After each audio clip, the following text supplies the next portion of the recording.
Assalamualaikum warahmatullahi wabarakatuh. Selamat pagi Ibu Dwi dan teman-teman sekalian. Saya Nisrina Syafirdaus, perwakilan dari kelompok 3 akan menjelaskan materi mengenai dasar-dasar intelijen bisnis, database, dan manajemen informasi. Di sini kita akan membahas yang pertama, mengorganisasikan data dalam lingkungan file tradisional. Yang kedua, pendekatan database untuk pengelolaan data. Yang ketiga, memanfaatkan database untuk meningkatkan kinerja bisnis dan pengambilan keputusan. Dan yang keempat, pengelolaan sumber data. Mengorganisasikan data dalam lingkungan file tradisional.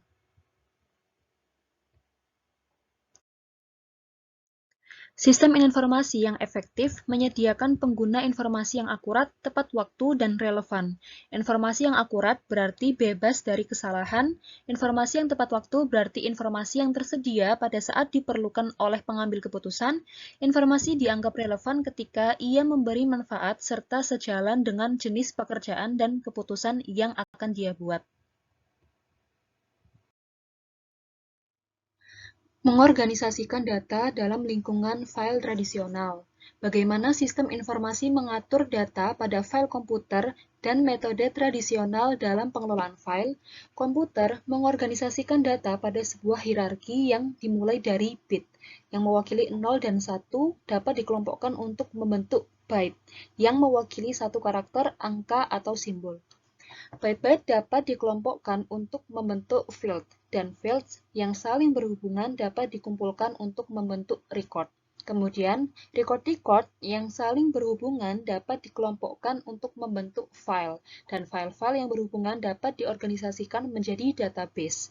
Suatu record menggambarkan suatu entitas. Sebuah entitas dapat berupa orang, tempat, barang, ataupun peristiwa yang dapat kita simpan dan kelola sebagai informasi.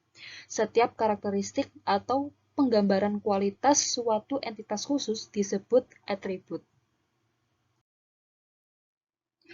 Sistem komputer mengorganisasikan data berdasarkan suatu hierarki yang dimulai dari bit, kemudian byte, lalu berlanjut ke field, record, file, dan database.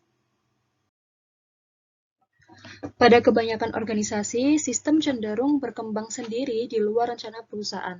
Akuntansi, keuangan, manufaktur, sumber daya manusia, penjualan, serta pemasaran semuanya mengembangkan sistem dan file data sendiri.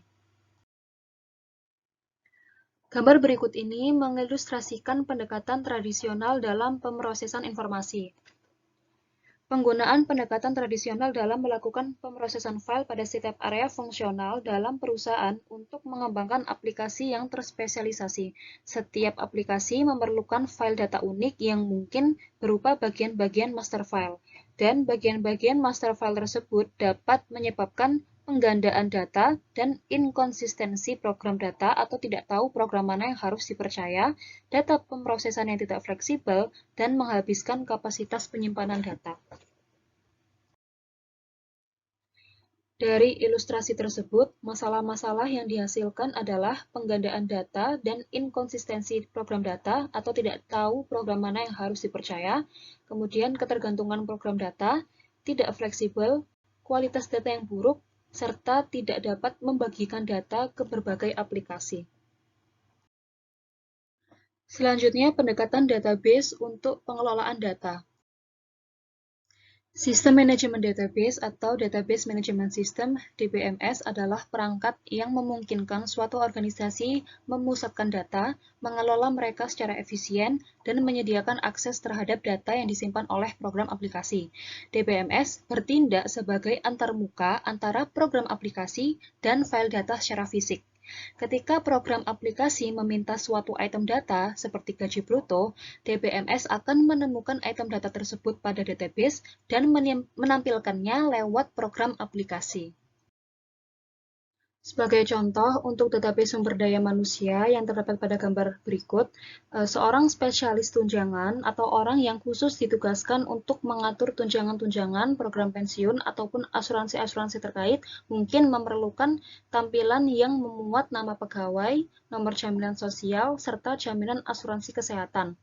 Anggota Departemen Bagian Penggajian mungkin memerlukan data seperti nama karyawan, nomor jaminan sosial, gaji bruto, dan gaji neto. Data yang digunakan pada tampilan-tampilan ini disimpan pada suatu database tunggal, di mana mereka dapat dikelola lebih mudah oleh organisasi. Suatu database sumber daya manusia menyediakan banyak tampilan data, bergantung informasi yang diminta oleh pengguna.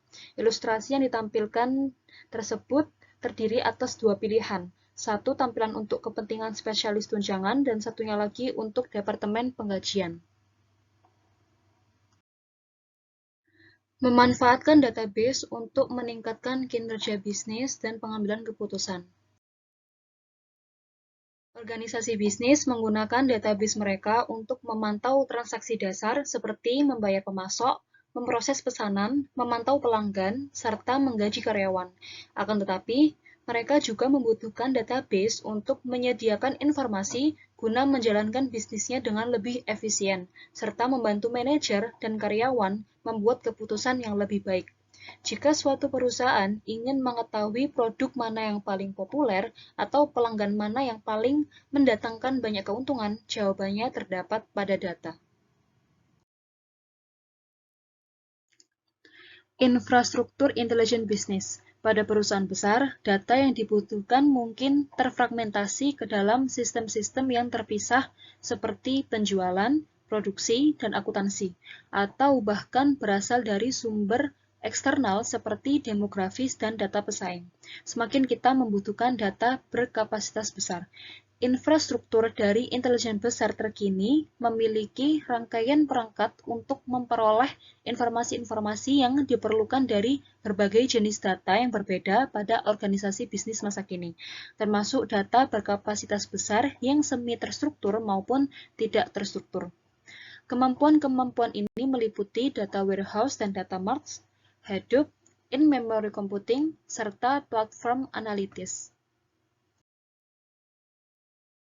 Yang pertama, data warehouse dan data mart. Perangkat tradisional untuk menganalisis data perusahaan sampai dengan 20 tahun yang lalu adalah data warehouse. Data warehouse adalah data yang menyimpan data historis dan data terkini yang berpengaruh bagi kepentingan pengambilan keputusan di seluruh perusahaan. Data tersebut ditujukan bagi banyak sistem operasional transaksi-transaksi penting, seperti sistem penjualan, data pelanggan, manufaktur, termasuk data dari transaksi web. Sedangkan data mart adalah bagian dari data warehouse yang diringkas atau dikhususkan untuk penanganan jenis-jenis data tertentu pada database yang terpisah untuk kelompok pengguna yang telah ditentukan. Sebagai contoh, perusahaan bisa saja mengembangkan data mart bagi divisi penjualan dan pemasaran untuk mengurusi informasi pelanggan. Yang kedua, Hadoop. Untuk menangani data berkapasitas besar yang semi terstruktur ataupun tidak sama sekali, perusahaan menggunakan Hadoop. Hadoop adalah kerangka kerja open source yang dikelola oleh Apache Software Foundation yang memungkinkan pendistribusian proses data berkapasitas besar secara paralel pada komputer-komputer berbiaya terjangkau. Hadoop memecah masalah data besar tersebut menjadi bagian-bagian yang lebih kecil, kemudian mendistribusikannya ke ribuan titik pemrosesan komputer yang berbiaya terjangkau, lalu mengombinasikan hasilnya menjadi rangkaian data yang lebih kecil untuk mempermudah proses analisis.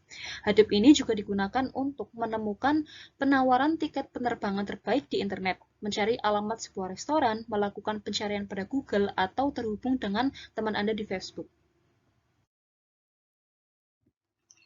Yang ketiga, komputasi dalam memori. Cara lainnya untuk memfasilitasi analisis data yang besar adalah dengan menggunakan komputasi dalam memori, yang sangat mengandalkan pada memori utama dan komputer untuk data penyimpanan. Produk-produk komersial terkemuka bagi komputasi dalam memori meliputi Performance Analytics Appliance HANA dari SAP dan Oracle Exalytics. seperti Sentrika, utilitas gas dan listrik, yang memanfaatkan HANA untuk merekam dengan cepat dan menganalisis sejumlah data yang sangat besar yang dihasilkan oleh alat pengukur yang andal. Perusahaan tersebut dapat menganalisis pemakaian setiap 15 menit, memberikan gambaran dari pemakaian yang lebih jelas oleh rumah tangga, ukuran rumah, tipe bisnis yang dilayani, atau tipe gedung. HANA juga membantu Sentrika untuk menunjukkan kepada para pelanggannya pola pemakaian energi mereka secara real-time dengan menggunakan perangkat online dan mobile. Yang keempat, platform analitis. Para vendor database komersial telah mengembangkan platform analitis berkecepatan tinggi yang terspesialisasi dengan menggunakan baik teknologi terkait maupun yang tidak terkait yang dioptimalkan untuk menganalisis kumpulan data yang besar. Platform analitis seperti misalnya IBM Netezza dan Oracle Exadata menampilkan sistem perangkat keras perangkat lunak yang telah dikonfigurasi sebelumnya, yang secara spesifik dirancang untuk pemrosesan permintaan dan analitis. Cluster Hadoop melakukan proses data yang besar sebelumnya untuk digunakan dalam data warehouse, data mart, atau platform analitis, atau untuk permintaan langsung oleh para pengguna Power. Output meliputi laporan dan dashboard yang sama halnya dengan hasil query. Gambar berikut ini mengilustrasikan infrastruktur intelijen bisnis kontemporer dengan menggunakan teknologi. Query yang mudah untuk digunakan sebagai perangkat pelaporan bagi para pengguna bisnis kasual dan serangkaian perangkat analitis yang lebih canggih bagi para pengguna Power. Selanjutnya, database dan web. Pernahkah kalian mencoba menggunakan web untuk menempatkan pesanan atau melihat katalog produk? Jika pernah, kalian mungkin menggunakan situs web yang ditautkan dengan database internal korporat. Nah, saat ini banyak perusahaan yang menggunakan web untuk membuat beberapa informasi dalam database internal mereka yang disediakan bagi pelanggan dan rekan bisnis. Misalnya, seorang pelanggan dengan browser web ingin mencari database peritel secara online untuk informasi penetapan harga. Gambar berikut ini mengilustrasikan bagaimana pelanggan mengakses database internal dari peritel tersebut melalui web. Pengguna mengakses situs web peritel melalui internet dengan menggunakan perangkat lunak browser web pada komputer PC kliennya. Perangkat lunak browser web akan meminta data dari database organisasi dengan menggunakan perintah HTML untuk berkomunikasi dengan server web. Pengelolaan sumber data. Persiapan database hanyalah merupakan permulaan, agar dapat memastikan bahwa data bagi bisnis Anda tetap akurat, dapat diandalkan, dan siap tersedia bagi mereka yang memerlukannya, maka bisnis Anda memerlukan kebijakan dan prosedur khusus untuk manajemen data. Yang pertama, menetapkan kebijakan informasi. Kebijakan informasi menentukan aturan organisasi dalam hal pembagian, penyebaran, perolehan, standarisasi, klasifikasi, dan penyimpanan informasi. Undang-Undang Kebijakan Informasi menjelaskan prosedur dan akuntabilitas yang spesifik.